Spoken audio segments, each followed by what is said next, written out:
ചെറുപ്പം മുതലേ ഐസ്ക്രീം കഴിക്കാൻ ഇഷ്ടപ്പെടുന്നവരാണ് നമ്മളെല്ലാവരും. ആ ഐസ്ക്രീം ഒരു ഫാക്ടറിയിൽ എങ്ങനെയാണോ ഉണ്ടായി വരുന്നതെന്ന് ഒന്ന് കണ്ടു നോക്കിയാലോ. ഇന്ന് ഞാൻ നിങ്ങളെ കൊണ്ടുപോകാൻ പോകുന്നത് ഒരു സ്പെഷ്യൽ സ്ഥലത്തേക്കാണ്.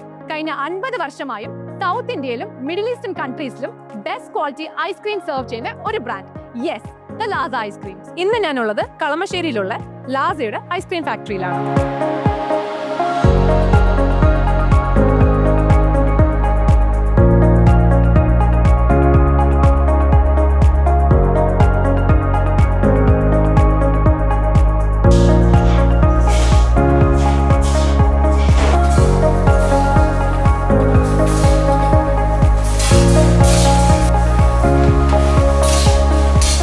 എന്തൊക്കെ പ്രൊസീജിയേഴ്സ് ആണ് മെയിൻ ആയിട്ട് നടക്കുന്നത്?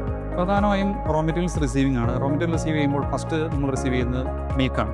മിൽക്ക് റിസീവ് ചെയ്ത ശേഷം അത് ലാബ് ടെസ്റ്റിന് വിധേയമാക്കി അത് പാസ്സാണെങ്കിൽ ദെൻ അത് ബേസിക് മിക്സ് പ്രൊഡക്ഷന് വേണ്ടി പാസ്ചറൈസേഷൻ സെക്ഷനിലേക്ക് പോകും. പാസ്ചറൈസേഷൻ കൊണ്ട് നമ്മൾ ഉദ്ദേശിക്കുന്നത് ബേസിക് മിക്സിനകത്തുള്ള മൈക്രോബിയൽ ബാക്ടീരിയാസിനെ എല്ലാം കില്ല് ചെയ്ത് നീറ്റായിട്ടുള്ള ഒരു മിക്സിലേക്ക് ഈ പ്രൊസീജിയറിലേക്ക് തന്നെ കൊണ്ടുപോകുക എന്നുള്ളതാണ് അതുകൊണ്ട് ഉദ്ദേശിക്കുന്നത്. ഇവിടെ എന്തൊക്കെ ക്വാളിറ്റി ചെക്കിംഗ് പ്രൊസീജിയേഴ്സ് ആണ് നടക്കുന്നത്? നമുക്കിവിടെ ഇൻഹൗസ് ആയിട്ട് കെമിക്കൽ ആൻഡ് മൈക്രോബയോളജി ലാബ്സ് ഉണ്ട് ഓൺ ആയിട്ട്.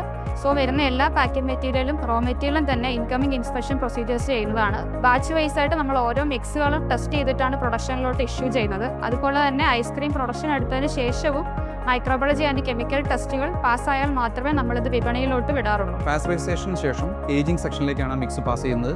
ഏജിംഗ് സെക്ഷനിൽ 8 മണിക്കൂർ ഏജ് ചെയ്ത ശേഷമാണ് അത് ഐസ്ക്രീം പ്രൊഡക്ഷന് വേണ്ടി നമ്മൾ യൂസ് ചെയ്യുന്നത്. ഏജിങ്ങിന് ശേഷം ഐസ്ക്രീം പ്രൊഡക്ഷന് വേണ്ടി ആ ബേസിക് മിക്സിനെ ഐസ്ക്രീം പ്രൊഡക്ഷൻ സെക്ഷനിലേക്ക് വരുന്നു. ഇവിടെ വെച്ചിട്ടാണ് ഫ്രൂട്ട്സ്, നട്ട്സ് ഇവയെല്ലാം ആഡ് ചെയ്യുന്നത്. ഇവിടെ വെച്ച് ബാലൻസ് പ്രൊഡക്ഷൻ മെത്തേഡുകളെല്ലാം ഇവിടെ വെച്ചിട്ടാണ് കംപ്ലീറ്റ് ചെയ്യുന്നത്. പ്രൊഡക്ഷന് ശേഷം ഐസ്ക്രീംസ് പാക്കിംഗ് സെക്ഷനിലേക്ക് പോകുന്നു. പാക്കിംഗ് സെക്ഷൻ കഴിഞ്ഞാൽ ഉടനെ അത് കോൾഡ് റൂമിലേക്ക് ഷിഫ്റ്റ് ചെയ്യുകയാണ് ചെയ്യുന്നത്. കോൾഡ് റൂമിൽ -24 ഡിഗ്രി ടെമ്പറേച്ചറിൽ ഇത് സ്റ്റോർ ചെയ്യും. അതിനുശേഷമാണ് ഇത് സെയിലിലേക്ക് പോകുന്നത്. 1.5 ലക്ഷം ലിറ്റേഴ്സ് ഓഫ് ഐസ്ക്രീം ആണ് ഡെയിലി ലാസ ഇവിടെ പ്രൊഡ്യൂസ് ചെയ്യുന്നത്. കൂടാതെ 30+ ഫ്ലേവേഴ്സും 750+ പ്രോഡക്ട്സും ഇവിടെ ഉണ്ട്.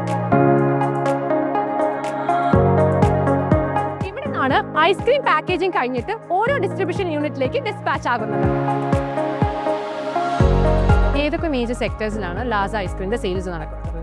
നമ്മൾ മെയിനായിട്ട് ഫോക്കസ് ചെയ്യുന്നത് ബേക്കറി സെഗ്മെൻറ്റ്സ്, അതുപോലെ സൂപ്പർ മാർക്കറ്റ് സെഗ്മെൻറ്റ്സ്, അതുപോലെ തന്നെ ഹൊറേക്ക സെഗ്മെൻറ്റ്സിലാണ് നമ്മൾ മെയിനായിട്ട് ഫോക്കസ് ചെയ്യുന്നത്. ഇത് മാത്രമല്ല നമ്മൾ എക്സ്പോർട്ട് ബിസിനസ്സിലും കൂടി ഫോക്കസ് ചെയ്ത് വർക്ക് ചെയ്യുന്നുണ്ട്. എന്തൊക്കെയാണ് ലാസയുടെ ന്യൂലി ലോഞ്ച് പ്രോഡക്ട്സ്? നമ്മൾ ആക്ച്വലി റീസെൻ്റ്ലി ലോഞ്ച് ചെയ്തിറക്കുന്നത് 5 വെറൈറ്റീസ് ഓഫ് കുൽഫീസ് ആണ്. Turkish delight kulfi, badam kulfi, mango kulfi, rocket kulfi, rabdi kulfi, ഇങ്ങനെ 5 വെറൈറ്റീസ് കുൽഫീസ് ആണ് നമ്മൾ റീസെൻ്റ്ലി മാർക്കറ്റിലേക്ക് ലോഞ്ച് ചെയ്തിറക്കുന്നത്. അത് മാത്രമല്ല ലാസയ്ക്ക് ഷുഗർ ഫ്രീ ഐസ്ക്രീംസിൻ്റെ വെറൈറ്റി സെഗ്മെൻറ്റ് തന്നെയുണ്ട്.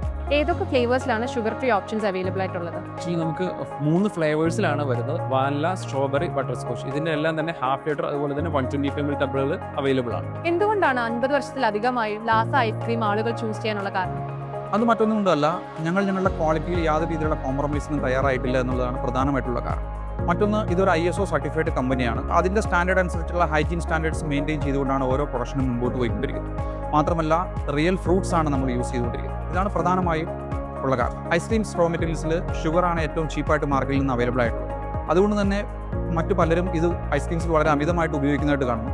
എന്നാൽ ലാസ ഐസ്ക്രീംസിൽ ഷുഗർ വളരെ മിതമായ അളവിൽ മാത്രമേ യൂസ് ചെയ്യൂ. ലാസയിൽ ഫ്രോസൺ ഡെസേർട്ടുകളില്ല, ഫുൾ ഐസ്ക്രീംസ് മാത്രമേ ഉള്ളൂ. അതിലുപരിയായി വളരെ ഡെഡിക്കേറ്റഡ് ആയിട്ടുള്ള workers, sales team, distributors and വളരെ വൈഡ് ആയിട്ടുള്ള ഒരു ഡിസ്ട്രിബ്യൂഷൻ ശൃംഖല തന്നെ നമുക്കുണ്ട്. ഇതെല്ലാം ലാസയുടെ വിജയത്തിന് വളരെയധികം സഹായകമാണ്. ഇതിലെല്ലാം ഉപരിയായി വർഷങ്ങളായി ലാസ ഐസ്ക്രീംസ് ഉപയോഗിക്കുന്ന ഞങ്ങളുടെ കസ്റ്റമേഴ്സാണ് ഞങ്ങളുടെ സ്ട്രെങ്ത്. ഞാനിപ്പോൾ വന്നിരിക്കുന്നത് കളമശ്ശേരിയിലുള്ള ലാസയുടെ കമ്പനി ഔട്ട്ലെറ്റിലാണ്.